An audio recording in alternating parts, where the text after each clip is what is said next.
समय की बात है जब मनोज अपने परिवार के साथ हंसी खुशी एक घर में रहता था। मोहन के परिवार में उसकी माँ, उसकी पत्नी मीना और उनका बेटा राहुल रहते थे। मोहन एक अच्छी नौकरी करता था और अच्छे से अपने परिवार का पालन पोषण कर रहा था। मनोज की पत्नी को अखबार पढ़ने का बड़ा ही शौक था। वो हमेशा काम से फ्री होकर खाली टाइम में अखबार पढ़ा करती थी। एक दिन की बात है जब मनोज ऑफिस के लिए निकल रहा होता है। मीना, जल्दी से मेरा खाना पैक कर दो। लेट हो रहा है और मुझे राहुल को भी स्कूल छोड़ते हुए जाना है। जी बस ले आई, ये रहा आपका खाने का डिब्बा।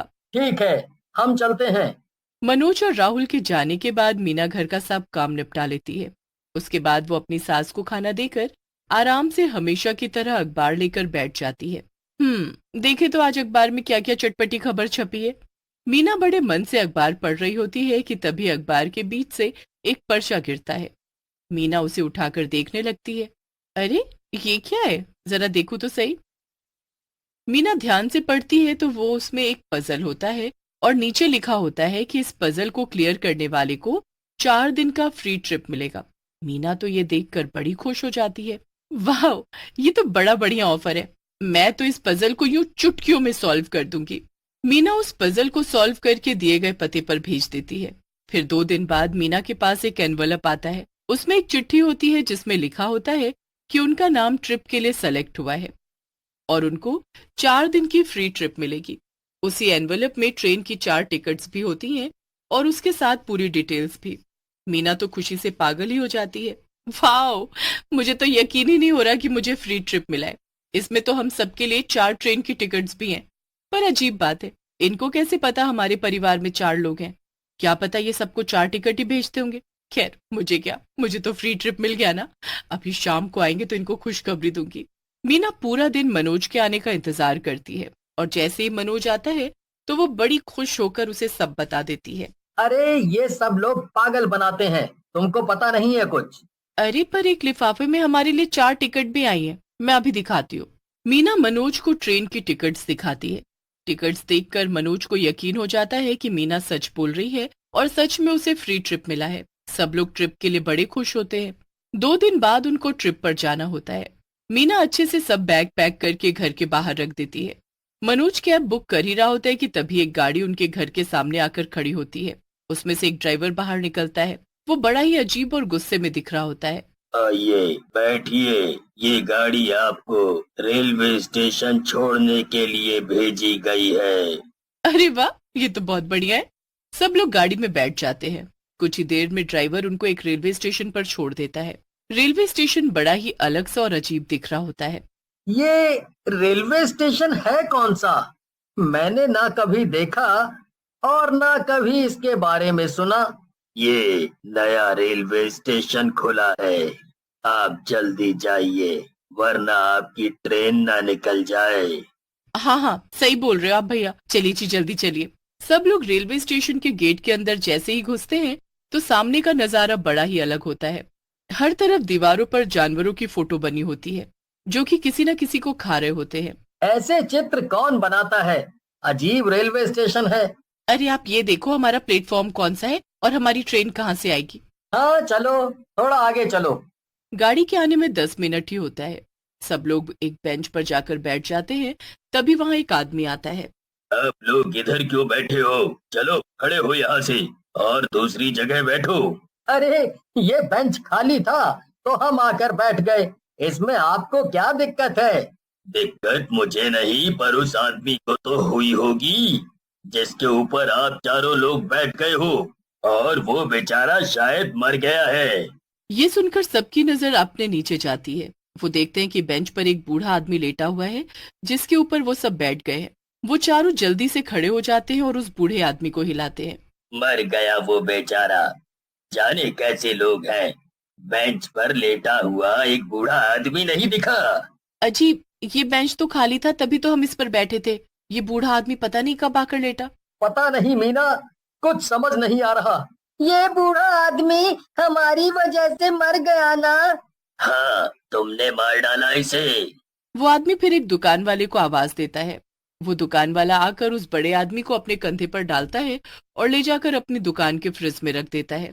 ये सब देखकर तो मनोज और उसके परिवार का दिमाग मीना, ये दुकान वाले ने इसको फ्रिज में रख दिया। और देखो, इसकी मीट की ही दुकान है। ये कहीं इस आदमी को तो काट कर नहीं बेच देगा। अजी ऐसे मत बोलो, मुझे बहुत डर लग रहा है। मैं तो बोलता हूँ वापस घर चलते हैं, यहाँ कुछ ठीक नहीं है। पर हमारी ट्रिप?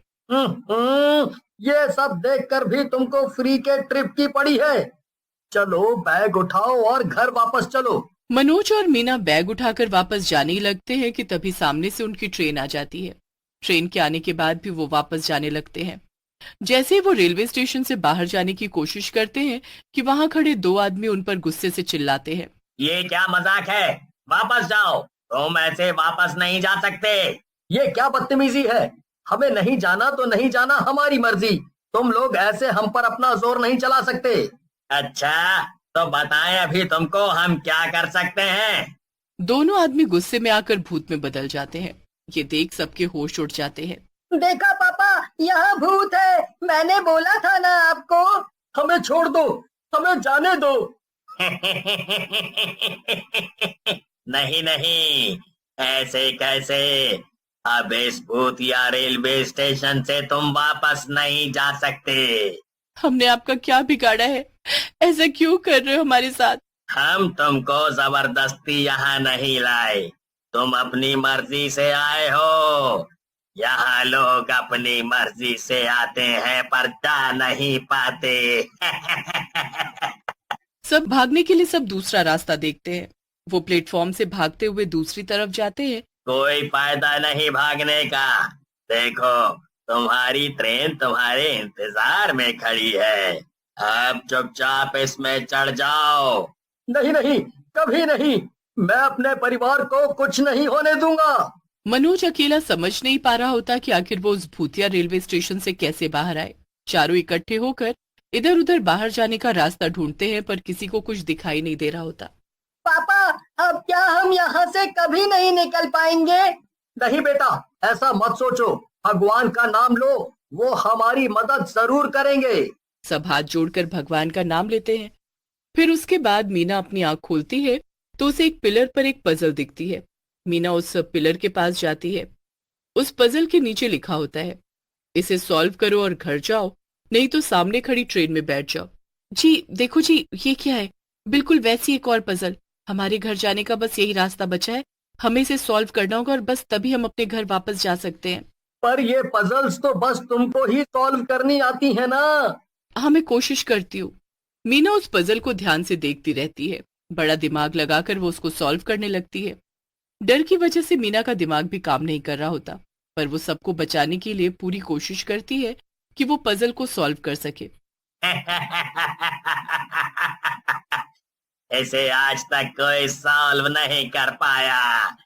जाओ, ट्रेन में जाकर बैठ जाओ, कोई फायदा नहीं है। मैंने अपने परिवार को इस मुसीबत में डाला है तो मैं ही इनको बचाऊंगी और इस पजल को सॉल्व करके ही रहूंगी। मीना बड़ा ध्यान लगाकर आधी पजल सॉल्व कर लेती है। उसके बाद भी वो हार नहीं मानती। वो आंखें बंद करके पूरा ध्यान लगाती है और जैसे तैसे करके उस पजल को लगभग सॉल्व कर लेती है। अब आखिरी एक चीज बचती है जो मीना को बिल्कुल समझ नहीं आ रही होती। अगर मैंने इसे गलत भर दिया तो सब गड़बड़ हो जाएगा और मुझे नहीं पता कि इसमें क्या भरना है। मुझे पता है माँ, आप इसमें 4 नंबर भर दो। तुमको कैसे पता? अरे, मुझे आती है पजल सॉल्व करनी। आप मेरी बात मानो और 4 नंबर भर दो बस। राहुल के कहने पर मीना आखिर नंबर 4 भर देती है और उसे भरते ही पजल से एक रोशनी निकलती है। रोशनी एक दरवाजे में बदल जाती है। ये दरवाजा हमें घर तक पहुंचाएगा। आओ माँ, आप सबसे पहले आओ। सब एक एक करके उस दरवाजे में घुसते हैं और जब बाहर निकलते हैं तो सब अपने घर के बाहर खड़े होते हैं। सबको ये देख इतनी खुशी होती है, वो जल्दी से अपने घर में जाते हैं और चैन की सांस लेते हैं।